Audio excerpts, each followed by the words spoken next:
Hello everyone, my name is Cherry Ortizano. I am a second year regular student of Tagoloan Community College under BSBE program.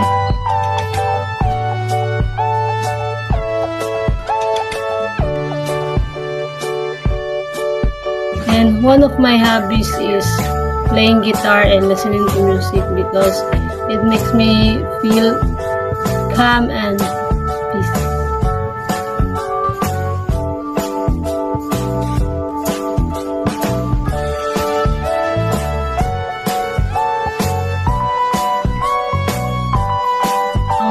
I'm a quiet person and I'm kind and I like to learn new things because of curiosity.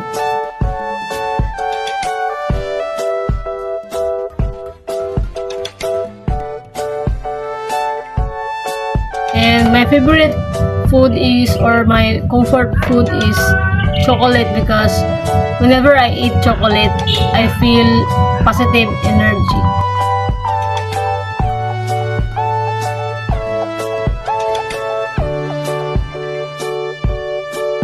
And my favorite color is blue because it gives me a peace of mind.